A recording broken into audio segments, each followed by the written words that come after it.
mais il était en P19, donc ça rend encore la performance plus folle. Nico Hülkenberg, il arrive un petit peu dans cet état d'esprit-là, où, franchement, c'est un bête de Grand Prix. C'est un bête de Grand Prix. Oui, c'est un bête de Grand Prix, by the way. Mais c'est aussi un bête de pilote. C'est un pilote qui aurait pu être chez Ferrari en 2014, avant qu'il prenne Kimi Raikkonen aux côtés de Sébastien Vettel. Ça a longtemps été Nico Hülkenberg qui avait été pressenti pour aller là-bas. Et ça a été toujours ce pilote qui a toujours eu une bonne cote, qui a toujours été solide, qui a toujours été bon, mais qui n'a jamais eu sa chance.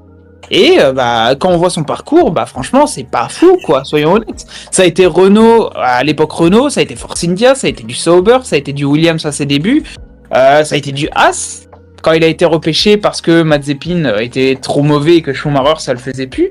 Et maintenant, c'est Sauber, pour lancer le projet Audi, où on sait pas où ça ira.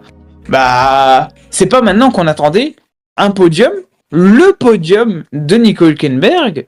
Donc franchement, le voir réussir dans ces conditions, le premier podium de sa carrière après 239 Grands Prix, qui est il n'y a pas à débattre, hein, c'est le gars qui aura attendu le plus longtemps avant de faire un podium, et de très très loin.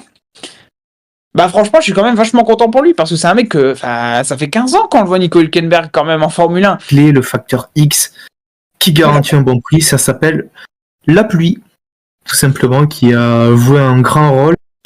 Parce que évidemment, elle intervient en plein milieu de la course, sinon c'est pas drôle. Du coup, tu dois faire des paris sur les types de pneus que tu dois choisir, des stratégies différentes pour anticiper des coups qui peuvent s'avérer payants ou gagnants, ou perdants plutôt. De coups perdants, il y a Edine qui parle des stratégies what the fuck du Formation Lap. On est totalement dedans parce que on a vu une ligne, donc la ligne gauche. Tout le monde est resté avec les pneus intermédiaires. La ligne droite, par contre, il y a eu des paris qui ont été tentés. Je pense à Russell, je pense à Leclerc. Pour le coup, ça a été des stratégies what the fuck. Je suis totalement d'accord. Et ça a été totalement perdant. Allez, vas-y qu'on va mettre des pneus secs alors qu'il pleut encore, qu'il va pleuvoir dans 5 tours. Ouais, en termes de stratégie payante, il y en a qui doivent revoir leur copie.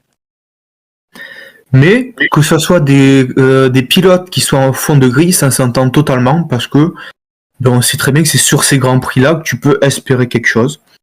Donc c'est pour ça qu'on a vu Gasly très bien positionné, on a vu Stroll qui était le seul à avoir pris des pneus tendres le temps d'un instant et ça lui a permis de faire une très belle remontée.